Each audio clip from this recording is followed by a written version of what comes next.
Have you ever wondered how the Israel-Palestine conflict began and why it has persisted for so long?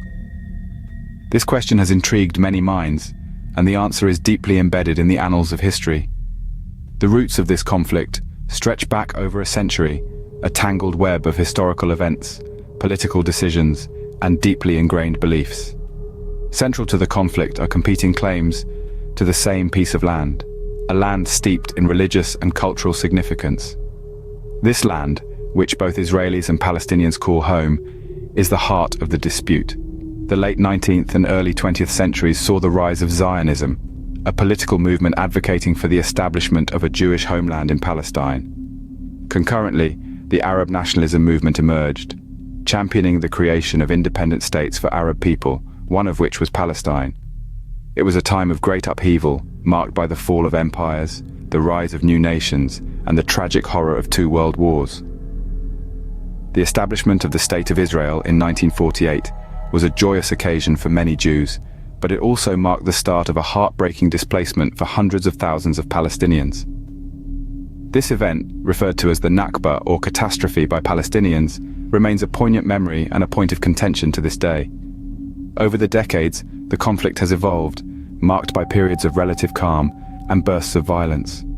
It's a complex and emotionally charged situation, with both sides holding deeply ingrained narratives of victimhood, survival, and the right to self-determination. In the midst of this complexity, there are those who see a path toward peace. They believe that understanding this conflict, in all its historical and emotional depth, is the first step toward finding a solution. A solution that respects the rights and aspirations of both Israelis and Palestinians, a solution that brings lasting peace and justice. So let's embark on a journey of understanding, a journey toward peace.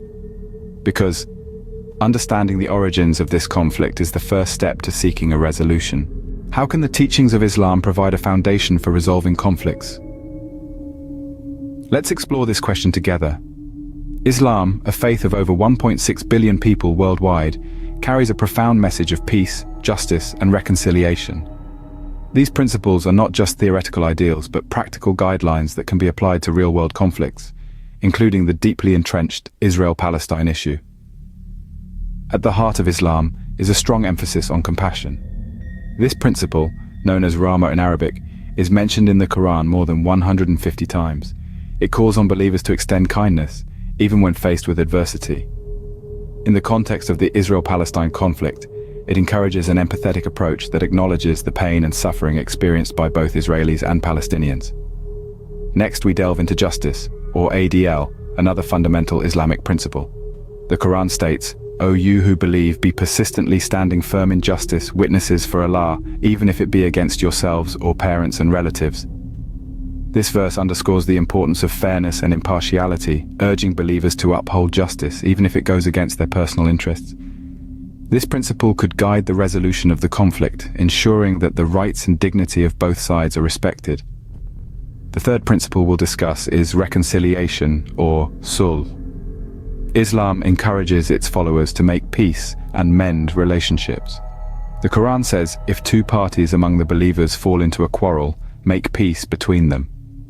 This verse advocates for dialogue and negotiation, key components in resolving the Israel-Palestine conflict. It's a call to set aside differences and work towards a common goal, peace. These principles, compassion, justice, and reconciliation, are not just Islamic values. They are universal concepts that resonate with people of all faiths and backgrounds. They can serve as a framework, guiding the path towards a resolution that respects the rights and aspirations of both Israelis and Palestinians. These Islamic principles serve as a beacon, guiding the path towards a just and peaceful resolution. What does a two-state solution look like, and how does it align with Islamic principles? This question has been the subject of countless debates and discussions. The two-state solution, a concept that has been floated for years, envisions the establishment of an independent Palestinian state existing peacefully alongside Israel. It's a solution that is based on the principles of justice, fairness, and the right to self-determination, principles that are deeply embedded within the teachings of Islam. Islam teaches us to value justice and fairness in all matters. The Quran, the holy book of Islam, consistently emphasizes the importance of justice, stating in Surah Al-Ma'idah 5:8, O you who have believed, be persistently standing firm for Allah, witnesses in justice. This verse, like many others, underscores the importance of treating everyone with fairness, no matter the circumstances. Now let's bring this back to the two-state solution. The establishment of an independent Palestinian state alongside Israel recognizes the legitimate rights of both parties to self-determination. It respects the historical and emotional ties both Israelis and Palestinians have to the land. It's a solution that upholds the principles of justice and fairness, as it aims to create two sovereign states living in peace, each with its own defined borders and shared resources. But as we explore this solution, we must also consider another crucial aspect: the importance of respecting international law and upholding agreements. Islam places a high value on respecting the law and honoring agreements. The Prophet Muhammad, peace be upon him, said, "Muslims are bound by their conditions," emphasizing the importance of fulfilling commitments and respecting agreements. In the context of the Israel-Palestine conflict, adherence to international law and previous agreements such as the Oslo Accords is essential. It's not just about fostering trust between Israelis and Palestinians, but also about promoting a lasting peace. A peace that is rooted in justice, fairness, and respect for each other's rights. A peace that aligns with the teachings of Islam. So, we see that the two-state solution, when viewed through an Islamic lens, is about more than just political maneuvering. It's about justice. It's about fairness. It's about respect. Respecting international law and upholding agreements is a cornerstone of fostering trust and promoting lasting peace. What role does Jerusalem play in this conflict? And how can we ensure religious freedom for all faiths? Jerusalem, a city of vast historical and spiritual significance, is a key point of contention in the Israel-Palestine conflict. For Muslims, Jews, and Christians alike, this city holds immense religious importance. Therefore, resolving its status is a critical step towards peace. The spirit of Islam encourages a solution that upholds religious freedom and access for all faiths in this sacred city.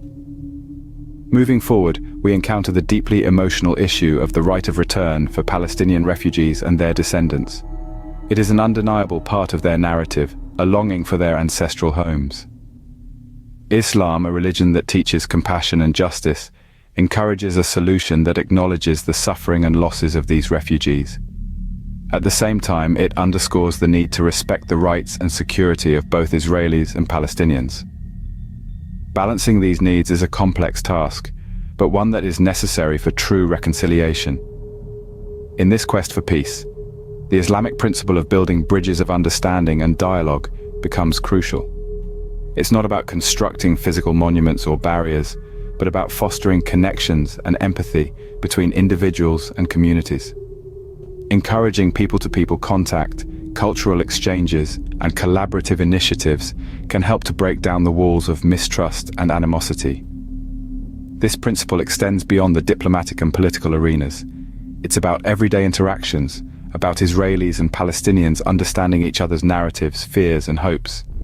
It's about recognizing common ground and shared humanity. This is not an easy task. It requires courage, openness, and a willingness to challenge long-standing assumptions. But the rewards of such efforts can be transformative. They can help to foster mutual respect, cooperation, and perhaps even friendship. And these are the building blocks of a lasting peace, a peace that is just, inclusive, and sustainable. Building bridges of understanding, not walls, is key to fostering mutual respect and cooperation. How can religious tolerance and coexistence contribute to resolving the Israel-Palestine conflict? This is a question that might seem daunting, but is crucial to the process of achieving lasting peace. Islam, like all religions, teaches respect for the beliefs of others.